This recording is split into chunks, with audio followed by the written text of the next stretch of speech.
But the cause of diabetes is something that has been clear in science for 2 decades, and nobody can get this through their thought process.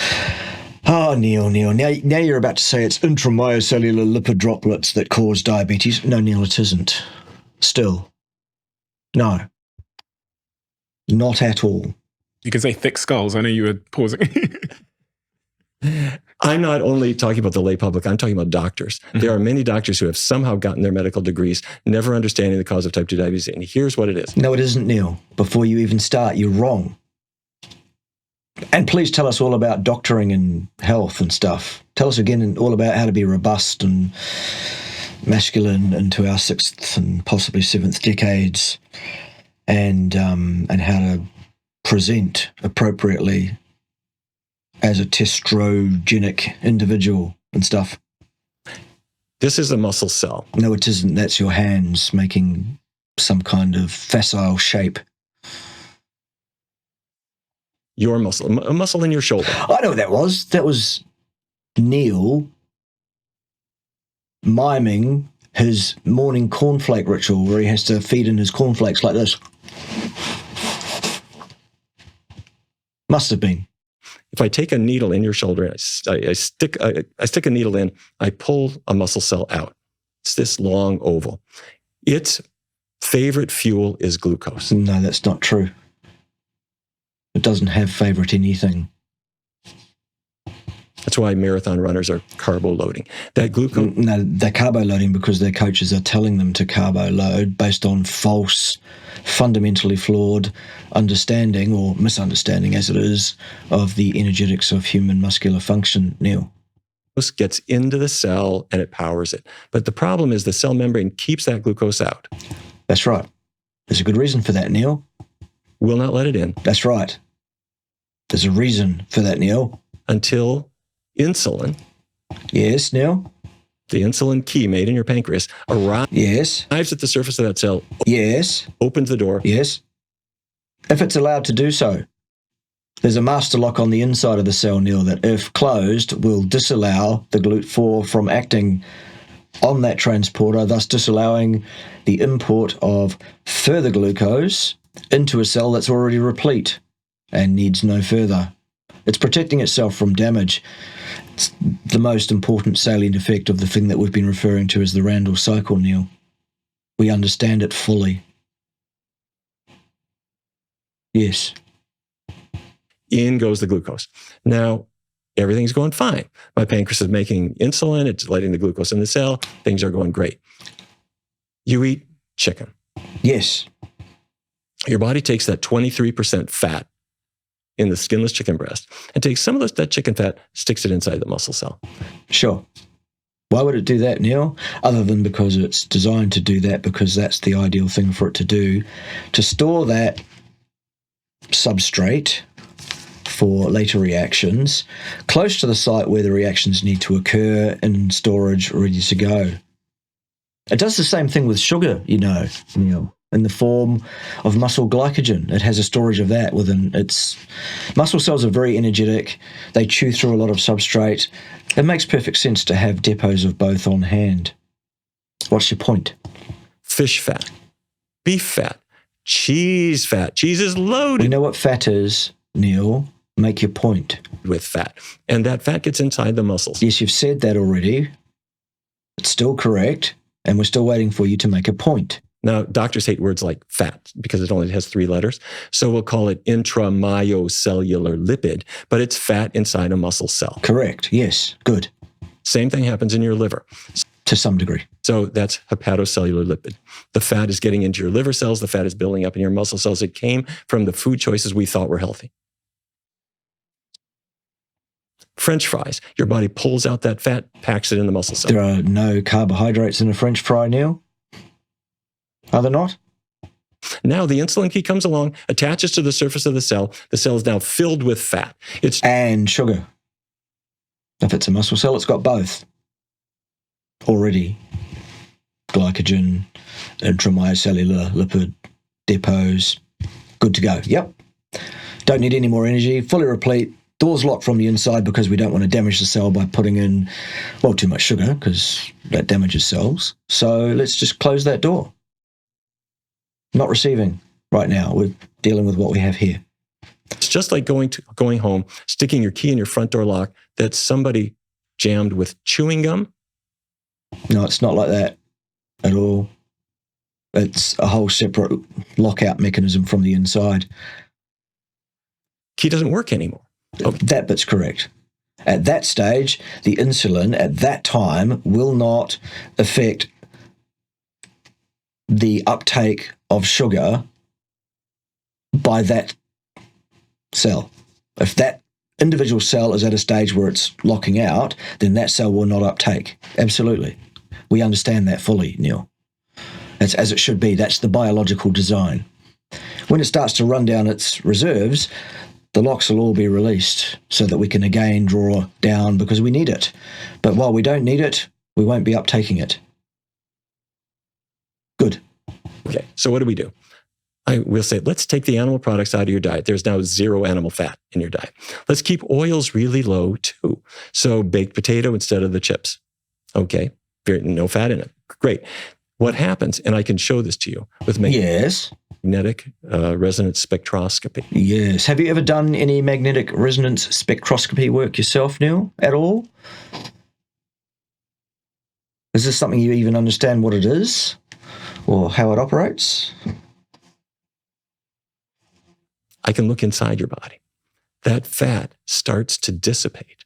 And as the fat comes... Yes, because it's now draining through the metabolic pathways for which it was stockpiled for later use. Well, now it's later. This is the rainy day because you're not eating so much fat right now. So we'll use what we need to use and the stockpile will be reduced and the intracellular lipid will dissipate. Yes, Neil. Comes out. I'm not talking about belly fat. That dissipates too. But what I'm targeting now is the fat inside each muscle cell. Yes. And each liver cell. As it comes apart, it leaves. Then It leaves? Does it? Does it pack its bags? Does it kiss its mother first? The insulin key can work again. And Right. As is the absolute biological design of a human being, and appropriately so. So here's what you do.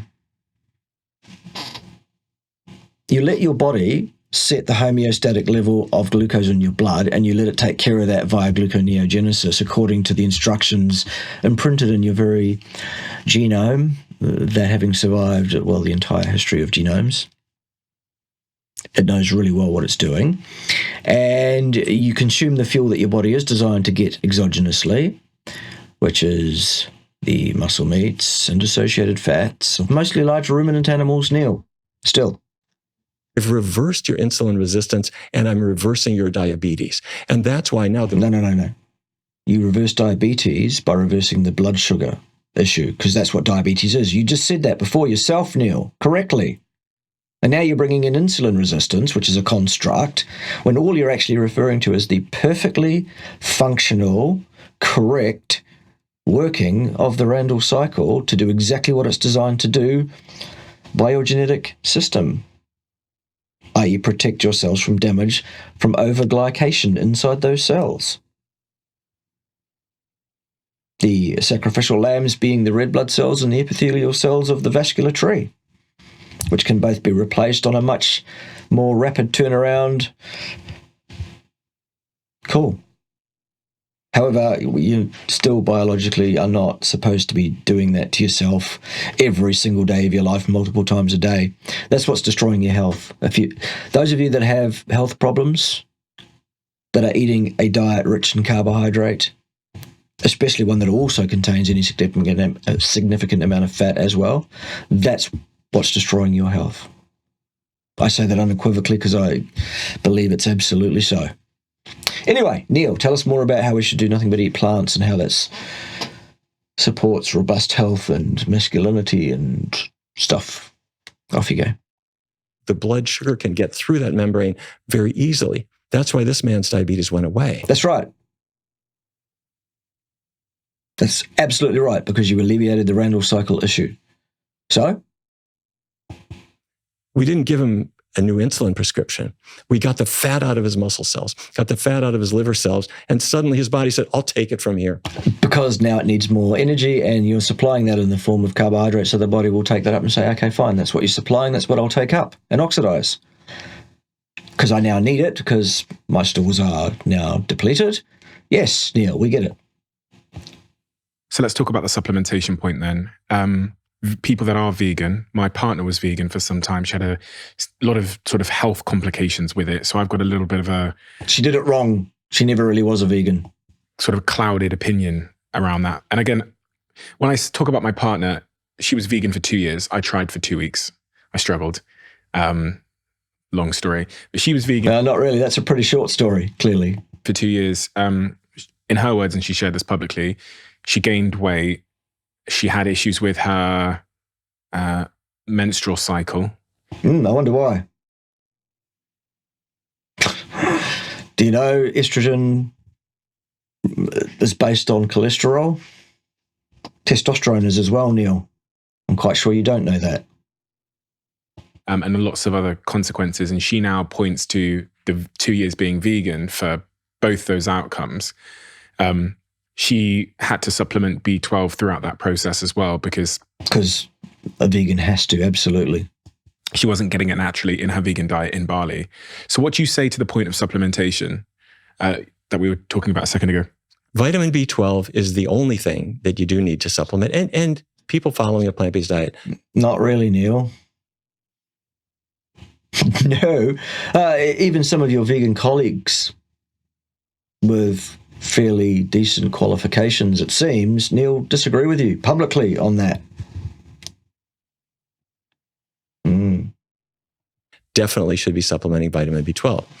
But B12 is not made by animals. So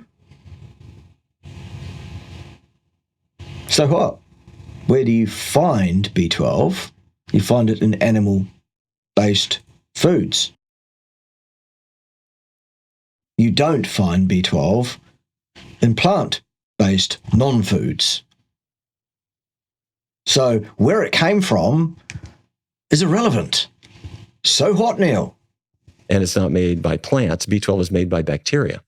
And so people will speculate that prior to the advent of modern hygiene, the traces of bacteria in the soil or on plants we would pull out, or frankly on our fingers or in our mouths, would give you the tiny amount that you need. You need 2.4 micrograms per day. You need it for healthy nerves and healthy blood. And you will get B12 from meat because the cow's intestinal tract has bacteria that make B12. But some people don't absorb that very well because the B12 in meat is tightly adhered to the protein. And some people can't really remove it very well, particularly if you're over 50 or you're on certain medications. Well, especially if you're over 50 and have lived an inappropriate pro-inflammatory diet of the standard Western or standard American kind, or indeed a nutritionally destitute diet like the one put forward by the Church of Anorexia Vegana. In that case, it may well be a good association to say beyond 50, your ability to absorb B12 is compromised in that situation, because it probably would be. In my situation, however, I don't have that issue, and I'm well into my 50s now. So, okay. But you need B12. But when it comes to overall nutrition, a meat-based diet is the most efficient diet of all. Rubbish, Neil. Absolute, completely 180 degrees out of phase with the objective reality in which we find ourselves. The qualifier here was with respect to the nutritional needs of a human being, Homo sapiens sapiens, and with that qualifier in mind, Neil, I can unequivocally say absolute rubbish to what you've just stated there. False. There are no deficiencies whatever that a person can expect to develop at any time on a diet based solely on the muscle meat and associated fat of large ruminant animals, Neil. Oh, it's much worse than any other kind of diet. Rubbish, Neil. Because meat doesn't have the vitamins that are in vegetables. So? The qualifier is the actual demonstrable needs of a human being nutritionally, Neil. A subject about which I am clearly vastly more informed than others who seem, Neil, to be so unaware of their own situation as not to see how ludicrous it is for this individual to start telling us about what the nutritional needs for a human being might be. Don't you think? No, I'm serious, Neil. Do you not think at all, ever? Is it just pull the ripcord and let him go? Eat a plant-based diet. Plants are good for you. Meat is the devil. Ah. Pull yank the cord again. See what you get. Oh, same thing again?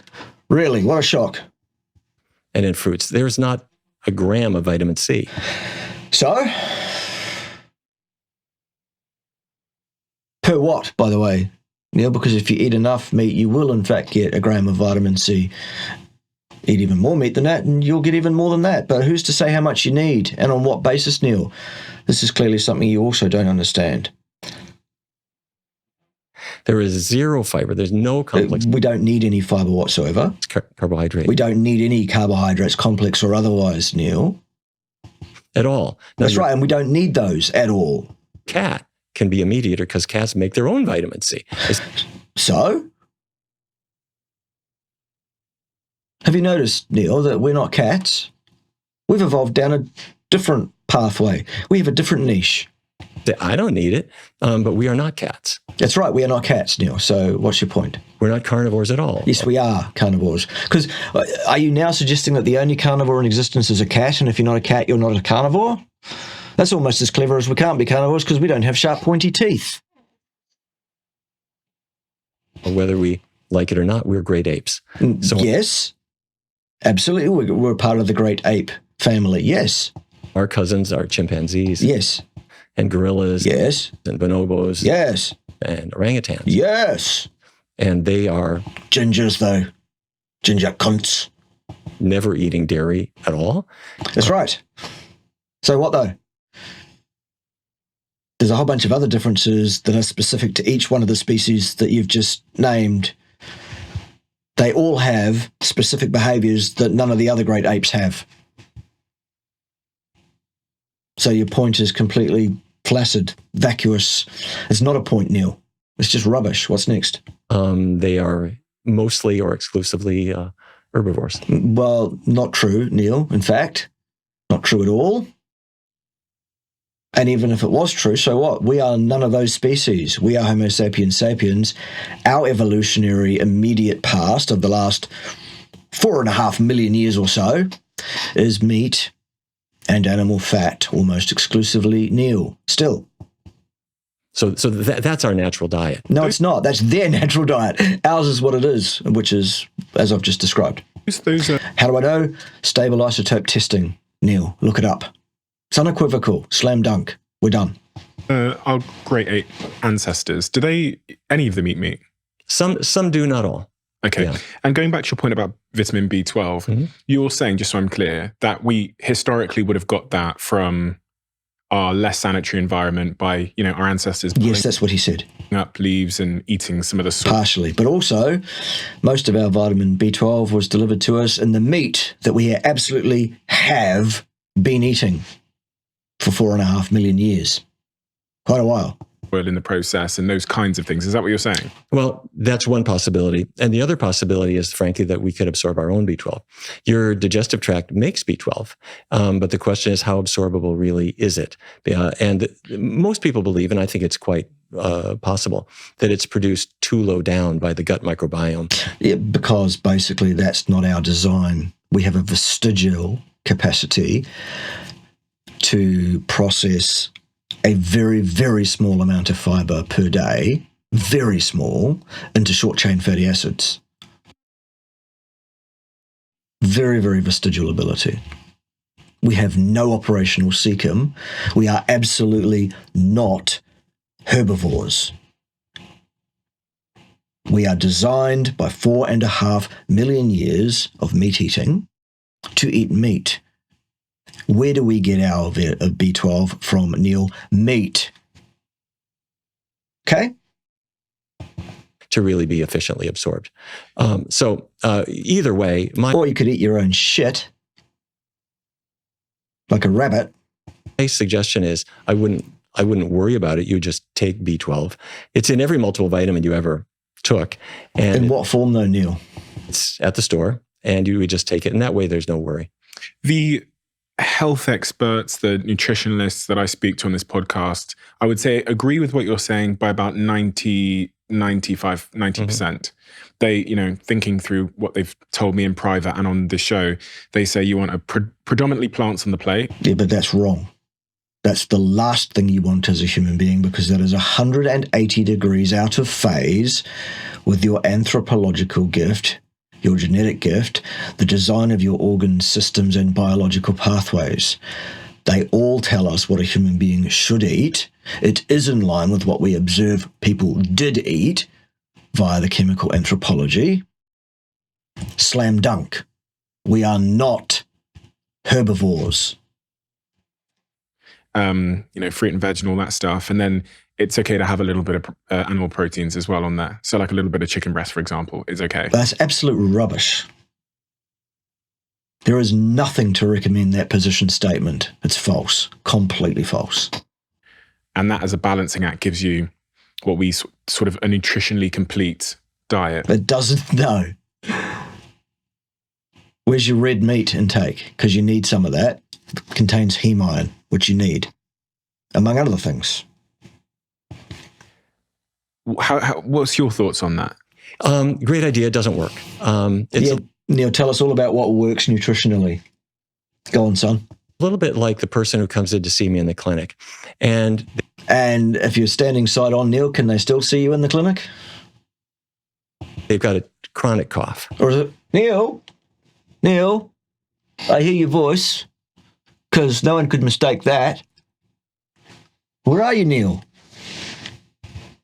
I said, Doc, I've had this cough for months now. I said, well, maybe it's time that we do stop smoking. And they say, oh, all right, Doc, I'll stop. So they come in a week later and say, I'm still coughing. Well, did you stop smoking? Well, almost completely. I'm only having maybe 2 cigarettes a day. I say, well, let's just cut it out completely.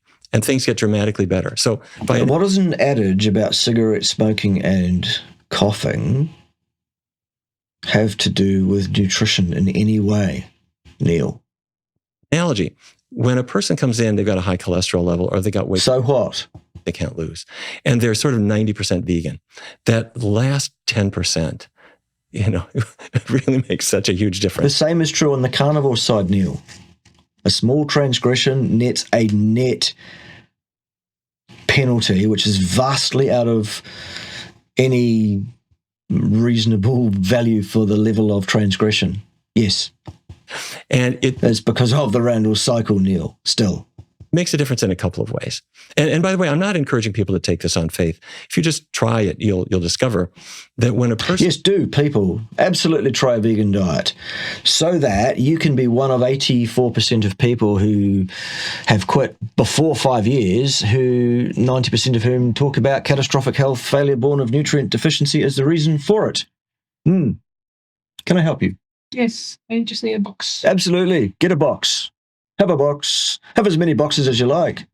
We'll be editing out that because it's a shot of your ass. See ya. Sorry about that, boys and girls.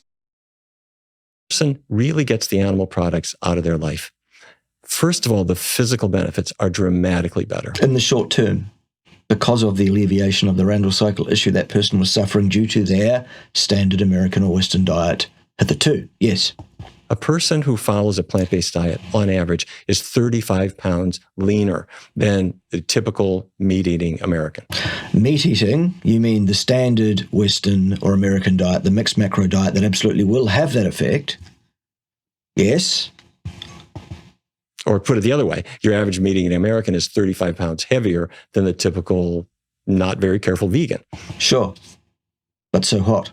So it's a big difference. But beyond that, let's say I'm trying to follow mostly a plant-based diet, but once in a while... But why would you do that? Because it's completely inappropriate. It's destitute of nutrition for a human being, and it's very, very likely to lead to a catastrophic health failure at some point. Catastrophic. being the key word. These are not just people who say, oh, I just didn't feel the best. These are people who said, my health collapsed. I could have died, is what they say, Neil. Okay? We'll have some meat. What that does is that reawakens the neural circuitry for those addictive things. It's sort of like a smoker who decides. No. Smoking and health outcome is not a competent adage for anything that can be shown to be so nutrition-wise and health outcome-wise. The data sets are completely non-comparable in terms of the magnitude of observations. Okay? Besides, at parties, I'll smoke. What you're doing is you're never able to forget the taste of it. So it's a good idea to just, if something doesn't love you back, just get rid of it. But because that sounds like a heavy load, what I say to people is this, and the way we do it in our studies, take the first week. And your goal is just to lose some weight. You want to be able to No, fat. see your abs again, whatever it is. You want to get off insulin. You want to feel better. Here are the studies that prove that it works. There aren't any, Neil, studies that prove anything in terms of outcome, hard health outcome, and any dietary intervention in human beings over any period of time, over any kind of control at all. No such studies exist, Neil. Stop fucking lying.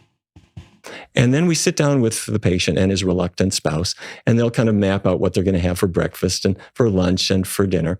And then they just think about it for about a week. They try the foods and they figure out the ones that really work. Great. Now we're going to do a 3-week test drive. And people at home should do this.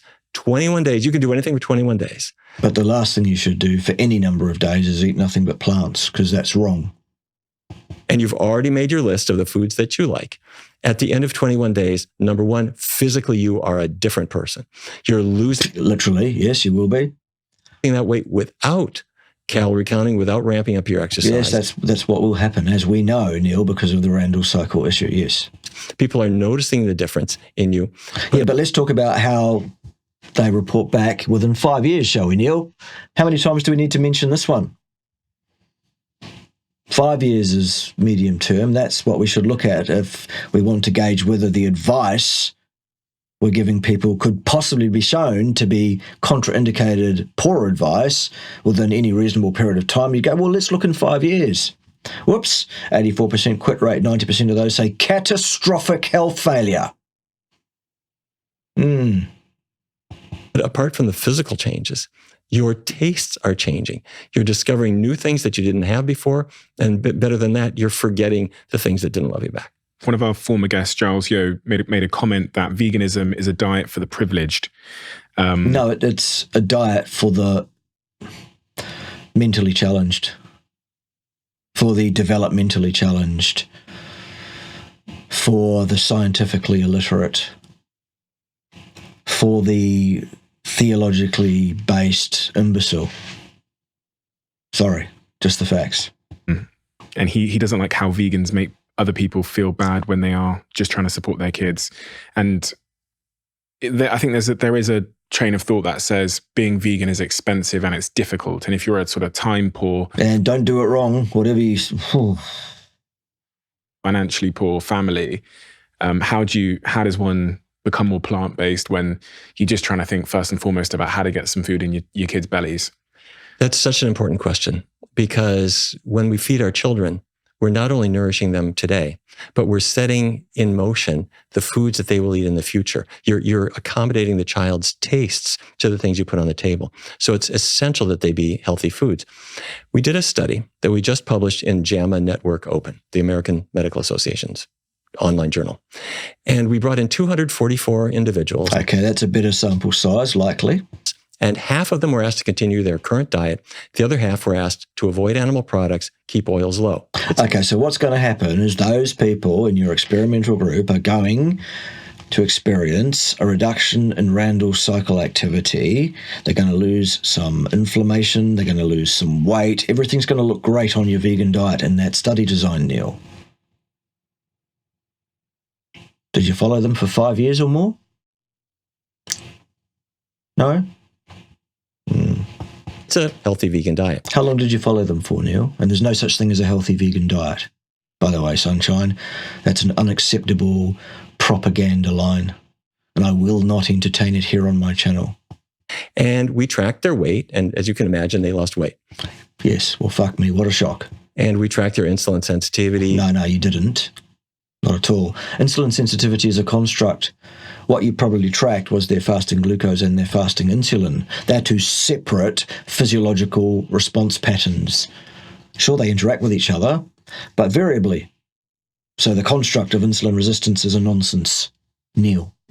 He got better. The things that you would imagine, all the benefits. They're all the things that we would expect occurred. Yes, Neil.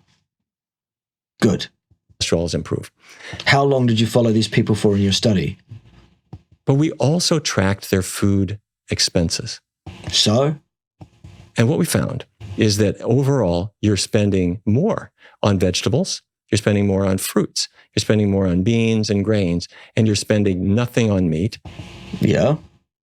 Nothing on cheese. Your oils are, you're cooking without them. And the average person saved 16%. Including the supplementation. A person that eats nothing but meat and associated fat also isn't spending all this money on produce. So the same thing happens, doesn't it, Neil? They save money too. It's awesome. Yeah. Yes. B12 is pennies. So the average person's food bill dropped by about 16%. You said that. So in America, that means about $500 a year or something like that. So why is that? If a person is... Oh, Jesus Christ. Anything to avoid actually dealing with the science at hand here, Neil. This is just incredible, isn't it, kids? By which I mean lacking in any credibility of any kind. Low on money. Here in this country, we have this SNAP program that used to be called food stamps. You get a card. You go into the store. The cheapest thing in the store are these little bags of dried beans and the dried rice. And you can get a block of frozen broccoli that's $3 for $1 and that kind of thing. And if you go into the back and say, well, I'd like to have some cheese or some meat, that's where the money is. So when a person's on a plant-based diet, they're going to be saving money. Plus the fact is their need for medications goes way down. They're not at the doctor so much. Until about maybe 4.5 years in, give or take perhaps. Don't get me wrong. There are places that would love to charge you for asparagus water or some kooky thing. That's not what we're talking about. You have a book coming out. So? Called The Power Foods Diet. You can get it everywhere now on Amazon and everywhere you'd find a book. It's this book here in front of me. And you kind of reverse the narrative as it relates to weight loss because you provide a much more positive perspective on how to lose weight. Your book doesn't tell people what they shouldn't be eating. It tells them what they should be eating. And although there's been lots written... Only it's his opinion and it's not based on science. And his advice is dangerous and contraindicated. And said about weight loss, there is quite a lot of original thoughts and ideas, and there's a huge amount of supporting evidence, which I think really... No, there isn't. For anything Neil has to say. There's the supporting evidence that would be required to establish the ridiculous claims that are made by Neil Barnard does not exist. Puts your book, stands it apart from the crowd. Citing something that purports to be in support of what you're saying doesn't mean it actually is capable of being in support of it. It's an opinion. You have to actually look at the papers cited to see whether or not they are actually in support of what is being claimed. That's the step you're missing. Why did you write this book? Because he wanted to get paid for another book. Did you write a book about weight loss? Because he wanted to get paid for another book. Up until now, the whole idea has been, if I want to lose weight, I have to say no. I have to say no to calories, no to seconds, no to dessert. And I started thinking, wait a minute. There is a huge body of research that allows you to just push that off the table and say yes to certain specific foods that I call them power foods. Well, it's your opinion, Neil. Because they do three things. There are certain foods that are appetite. Before you said fiber does two things, and you listed two things that you think fiber does, but you failed to list the hundreds and hundreds of things that fiber actually does do. And one of the things you failed to list was destroy colonic function, apparently. Tamers. The same reason that people are buying Ozempic and Wegovy, these injections that tame your appetite, food will do precisely the same thing. Yes, if it's the correct sort of food, Neil, yes. That's right. Food releases GLP-1 agonists and will tame your appetite. What is GLP-1?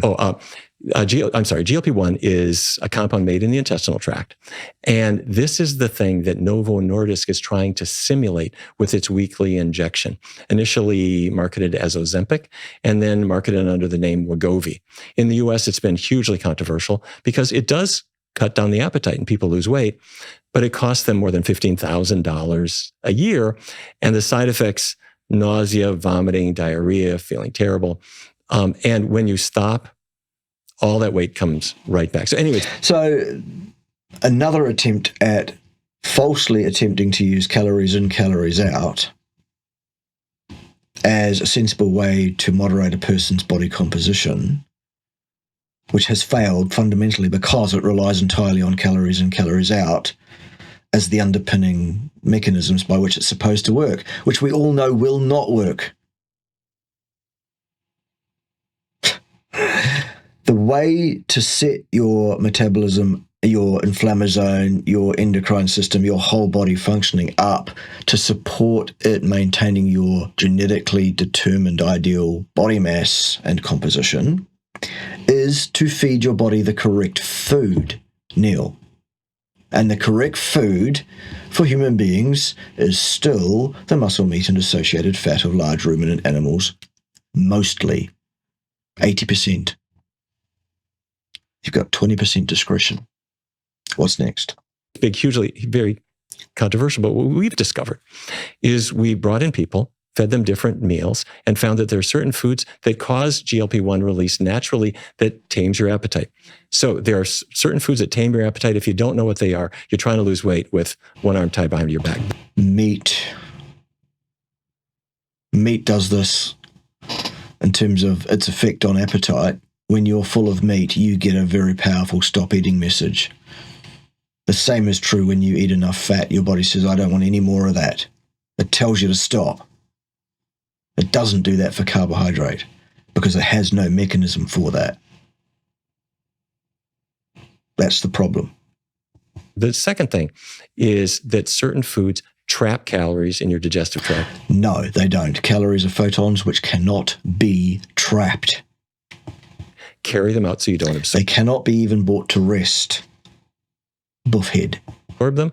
And the third, and the most fun, is that certain foods ramp up your metabolism so that you're burning calories. No, you're not still. For about 3 or 4 or 5 hours after the meal, faster than you were before, which we can measure. And we first... Not really, Neil. We can estimate it. Actual measurement is nigh on impossible. Published those data back in 2005. The American Journal of Medicine published our results showing that your after-meal metabolism ramps up, not hugely, but about 15%, something like that. So then again, in about, I think it was 2020, we published this with JAMA Network Open. Did you repeat this with a cohort of people eating nothing but muscle, meat, and fat, Neil? So that we've got a viable comparison that's of value to us? No, you didn't? Okay. You compared it with a standard approach to nutrition, which we know is going to be inferior in the short term. Absolutely. They looked at a new group of participants, and the same thing happens, that your metabolism ramps up. But so many people are struggling with weight, blaming themselves. And my answer is, wait a minute. I can make you a wonderful meal, and you can lose weight naturally. Let me give you an example. Tell us all about how much weight we can lose, Neil. And that it's good to lose that much. There is a twins registry in the UK. Great registry they've got. In this particular study, they looked at not quite 3,000 twins. Identical twins, same genetics. So you mean 3,000 sets or 1,500 sets? But then they did DEXA scans. It's a scan that looks not just at body weight. What it looks at is body composition. So how much body fat do you have? And they discovered that one twin, compared to the other twin, had 9% less abdominal fat if She was the twin eating more anthocyanins. What is that? Anthocyanins is the blue in a blueberry or in a grape. This is nature's painting box. And they're powerful antioxidants. And so then at Harvard. So one thing in isolation, which you're now, by failing to make a statement to the contrary, you're now asserting is somehow a cause and effect relationship, when you haven't established that there's any data that can underpin such a claim of cause and effect. And you didn't tell us what the population was, or give us any demographics, or bring the paper up, or actually engage with the paper at all. All you're doing is spouting your ridiculous theology, Neil. Okay, which foods are associated with weight loss? They looked at about 130,000 people in the Nurses' Health Study and the Health Professionals Follow-Up Study. And how many of those were 100% carnivore, Neil? They track them year after year. And they say, okay, these people are eating more of this food. No, these people are reporting what they're eating. And given that they're health professionals, they are the group of people who are most likely to lie about what they're eating, Neil. More of that food. How does that affect their weight change? And this is just an effect is the conjugate of cause. This is associative data that cannot inform on cause nor effect, Neil. Association. But what they discovered is that people who ate more beans would tend to... Who reported that? Lose more weight. People who ate more citrus fruit... Who reported doing that? Even fruit juice would lose more weight. No, this is all just associative mishmash, uncontrolled, naturalistic observations, Neil, on a particular subcohort of the population, the findings of which therefore can only be generalised to another population who are demographically similar, more health professionals. Okay? People who ate more melons, watermelons. And not people, health professionals, Neil. It's a specific population. They have very clear, very distinctly different lifestyles from some other sectors of society, don't they, Neil? Yes. Cantaloupes and things would lose more. And in any case, still not cause and effect, even for another population of health professionals, because association can not inform on cause nor effect. Still. More weight. And then green vegetables. But the number one food of all the foods that was associated with the most weight loss was blueberries and all their cousins, like raspberries and so forth, these anthocyanin-rich foods.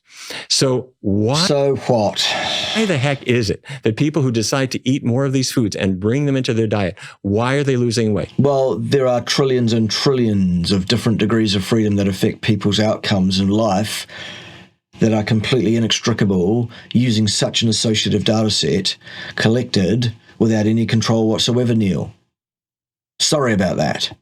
Well, okay, if you're eating the blueberries for the... Maybe healthy user bias. There you go. People who identify as healthy and generally have healthy behaviors because of that in general, maybe they believe that a serving of blueberries a week is a good idea. Does that mean the blueberries were the cause? No. The dessert you're not eating, the cream custard, maybe that's part of it. But even when you control for that, you still... You can't control by adjusting data, Neil. It's fabrication, period. You cannot pass out partial cause and effect contributions from an XY association by plugging in more XY associations on top of that.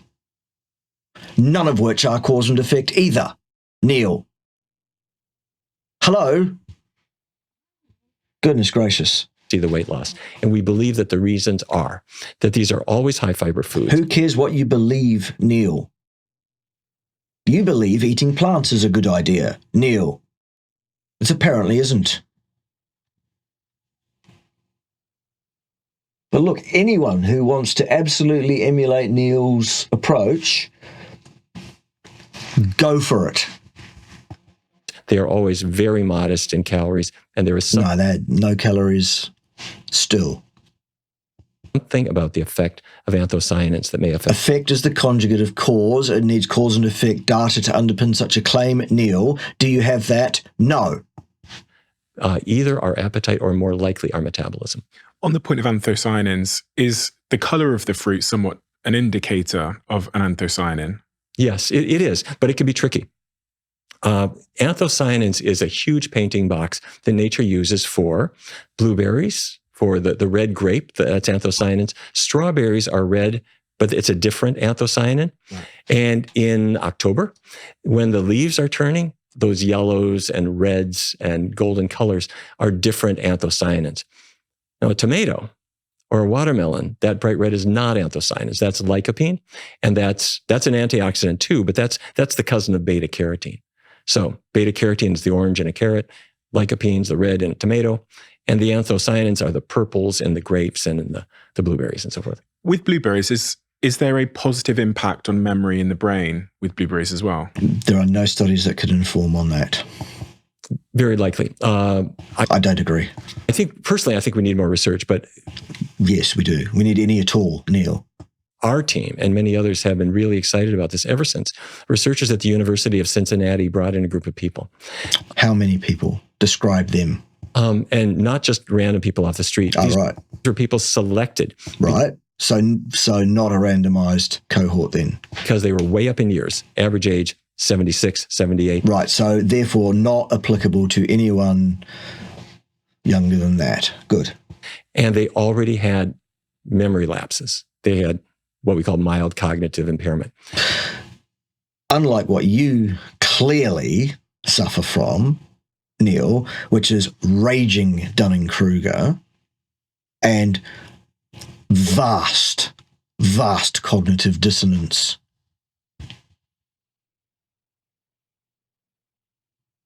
And possibly body dysmorphia. Do you own a mirror, son?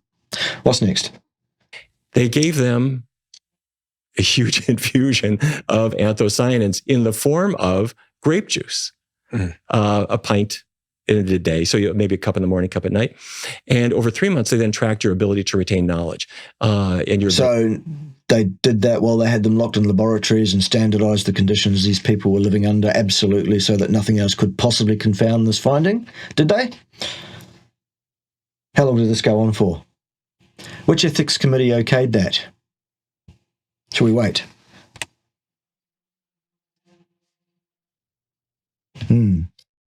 Ability to remember. And what they showed is it was measurably increased over a placebo. What does that mean, measurably increased? And okay, that sounds to me too easy. So they did the study again. No, seriously, what does that mean, measurably increased? Exactly what are you talking about? No? Oh, all right, so you just want to waffle without actually telling us anything about the science because you actually don't understand it remotely, Neil, clearly. And they used a different anthocyanin source. They now used blueberry juice, same result. So I continued. So maybe it had nothing to do with drinking juice at all. Whatever this measurable difference was, whatever measurable difference is still. To think that I think it's a good idea to be skeptical because people want to find some easy answer to things. Yeah. And was the rest of their diet controlled in those studies? In this case, no. Right, well, piss off then. Absolutely fucking ridiculous that you would even bring it up at all. There you go.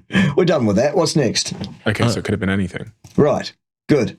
Could have been, it very likely was. Yes, exactly. So fuck off. So what they're Was doing? it randomized? Randomized trial. No, it wasn't. No. Because if you pick a randomized sample of people, they're not going to be of average age 70-something, are they? You do is you take people and you just give them the anthocyanin drink versus some kind of placebo that looks the same. So I do think we need to be careful. And I think industry, you'll have the blueberry industry or the grape juice industry jumping in with money, as the dairy industry has been doing for a long period of time. So I think we should be skeptical. But when you see, for example, our group, we take no money from any food industry group ever for exactly, even healthy foods. We won't take their money because we want to make sure that we're unbiased in what we find. Yeah, but you're not, Neil, inherently, are you? You are a theologue. You are a card-carrying priest of the Church of Anorexia Vegana. You are not in a position to speak on this topic in an unbiased fashion any more than I am. However, one of us is scientifically disciplined enough to make sure that the claims I make are supportable with actual hard science and common sense. And one of us is you. And you want to look for consistency of findings. Do you ever wonder if you are biased? Because, you've got that experience, that very sort of honestly traumatic experience from that morgue that day, and you end up writing books about these subject matters. It becomes part of your identity. Yeah, but seeing the results of atherosclerosis on a dead body does not explain the reason that atherosclerosis was on that dead body. Neil putting together his theological belief structure around that and adhering to that for the next X number of decades does not make his model correct. It isn't. Still. And I even think with myself, like, for example, I said about my girlfriend struggling with the vegan diet, that's created a bias in me, hasn't it? Do you ever wonder, or do you ever think about the chance that you might be biased in the way that you look at the data, or the data you look at? He's not competent to read data. Just because he's got his name as author on one or two papers doesn't mean he knows the first thing about us, clearly. Of course, every good scientist recognizes... Yeah, but you're not a good scientist, Neil. ...that bias can enter in any study. We all have biases, and that's why you have to do studies in a careful way. Yes, but you haven't done that, have you, Neil? So, for example, when I do a study comparing a Mediterranean diet to a... What is that, Neil, still? ...vegan diet, I make sure that the Mediterranean diet is taught by dietitians who personally follow a Mediterranean diet. Then you still haven't defined what a Mediterranean diet is, because there's still thousands of different versions of that, Neil. Themselves, and we'll talk it up, and I hire them for that purpose. And the vegan diet is taught by dietitians who believe in that diet. And then your statistics have to be done blindly by somebody who's not partial. By someone who knows how to do statistics, Neil. And that's not you, is it? So you shouldn't be commenting on statistics. Also, if your comparator diet, the standard diet, or if your comparator is going to be the standard diet, which it seems you're wed to, because that's the only one that's worse than the vegan diet on any metric, short or long term, then of course you're going to find favourable findings because you have designed it that way. But what you can't do is justify the vegan diet for long-term health. Neil. Can you, son? No. But everybody has biases, and with tobacco, we went through this. Again, with the tobacco analogy. Still has nothing to do with nutrition and health. Nothing at all. Separate area of investigation. Totally different data sets, quite different magnitudes of findings. Still. Back in the 50s and 60s, you could say, well, I'm not sure if tobacco really causes lung cancer. And if somebody thought it was, well, you're biased. As today, if somebody does not strongly believe that tobacco causes lung cancer, you're just an idiot. I mean, but that's because the data would infer that quite powerfully without being able to actually establish cause and effect. The inference there is good, strong, powerful inference, compelling. Neil, that's not the case in nutrition data at all. Completely different data set still. It clearly does. But that doesn't mean you don't do tobacco research. You do. But you try to set your biases aside. A lot of people will just eat chicken steak because they just think it tastes nicer. I think I'm in that camp. I think I was, whether that's just a nature thing, I was raised on eating chicken. My mum cooks chicken all the time. I love going to this steak restaurant in London called Flatiron. If you guys want to give me a discount code, I fucking go there all the time. But I just like the taste of it. So that's why... big part of the reason I eat it. And as a young man, I want to get as much protein as I can. I want to work out. I want big, strong muscles. I like the taste. It helps me grow my muscles. You can do anything you want. You can. However, what you want today is what you ate yesterday. Our tastes. And then over several decades of failing in the most destitute fashion possible to serve your body with the nutrition it requires, Neil, what happens? Tell us all about that.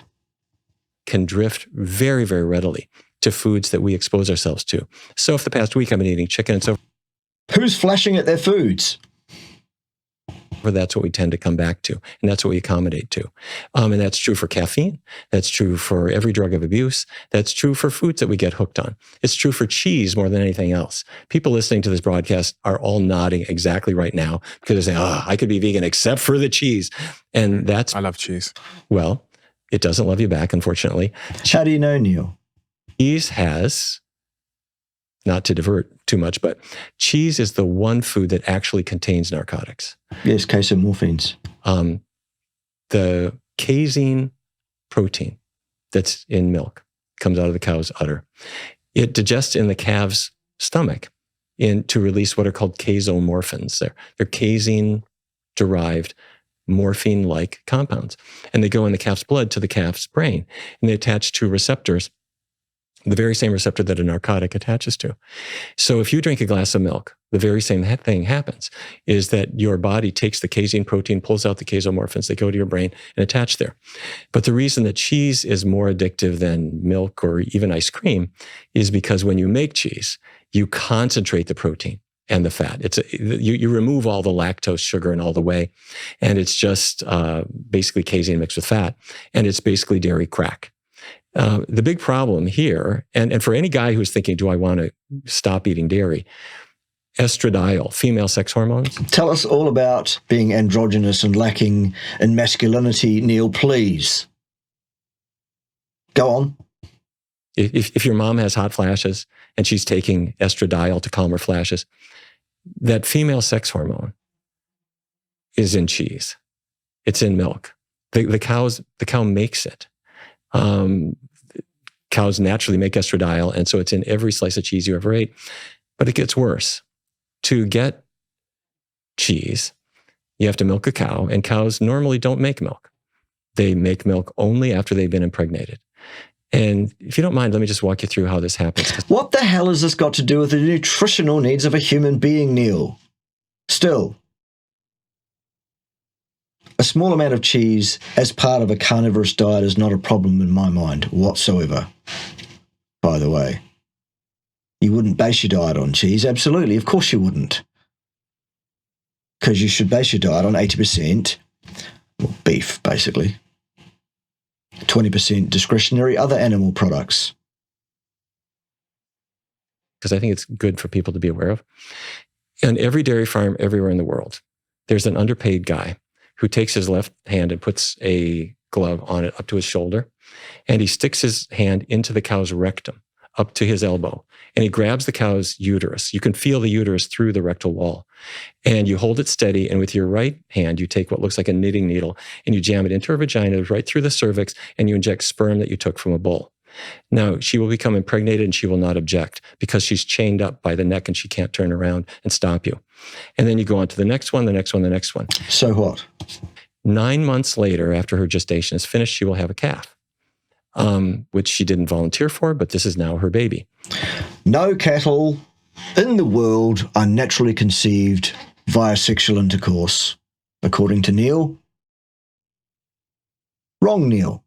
And she will look at that calf, and the calf looks up at mom, and all the farmhands gather around, because I got to tell you, there's nothing cuter than this big bag of bones of this little calf who's just born. There really is. And this is like the first hour of life. And then they say, well, wait a minute. You don't want that calf to suckle, because that milk is what we're going to sell. The milk that's made for her calf is we're going to sell. So we have an implement that solves that problem, and that's a wheelbarrow. So you put the calf in a wheelbarrow and you carry the calf away. Now the mother-infant bond is the strongest bond we have in nature. She will follow, and she'll follow like effectively in her own bovine way, saying, this is my baby. And then a gate will hit her in the face, and she will stand right there and cry out. And the calf, if the calf is male, will very soon be killed for veal because you can't use a male in the dairy industry. And if that calf is female, she will be put in an isolation hutch, fed milk replacer. And when she's about a year old, she'll get a hand up her butt and she'll be impregnated. Now, in nature, a cow lives to be about 20. On a dairy farm, their milk production, although they're impregnated every single year, slacks off by about age 4. And then they are hung up by their leg and they are slit for low-grade beef. So the dairy industry is a meat industry. yes, so It just takes you a little while to get there. And every dairy cow is impregnated. you've said that 3 or 4 times. So Artificially, they're separated some of them aren't. from their calf. And we just kind of put up with this. And during each pregnancy, she is continued to be milked. The estrogen comes down those milking tubes. It gets into this little swimming pool full of milk when they throw in the rennet, which is this genetically engineered enzyme that makes it clot. Then you throw in the bacteria that give it that funky fermented flavor. And people get hooked on this stuff. And you're eating this mixture of estradiol along with a huge amount of fat and these animal proteins that have Well, there's no problem with the fat. casomorphins in them. And everybody gets hooked on this thing. And your average American eats 77,000 calories. No, they don't. Still, Neil. No, nobody ever eats calories ever. Nobody. Of cheese every year. Cheese, you say? You think that stuff you sell in America is anything remotely similar to cheese? At large? Oh, yeah. And then they think they got fat from eating bread. It wasn't the bread. It was You don't know what it was, Neil. You haven't been able to trace all the matter transfers in anybody's human body over any period of time to be able to point the finger of cause and effect at anything in terms of someone's makeup any time later. You're just making up shit so that you can espouse an opinion. Right. So, there we have it. That's more than enough Neil Barn turd for several lifetimes. I'll break this one up into probably 3 hour-long videos to post during the week. What a lot of rubbish from start to finish. What an absolute excremental pile of turd there from Neil Barn turd. Not a single scrap of science whatsoever. None at all, and nothing to recommend anything he had to say on any topic whatsoever. All right, join me next time when someone else will be wrong on the interwebs because it doesn't look like slowing down, does it? No. See you then.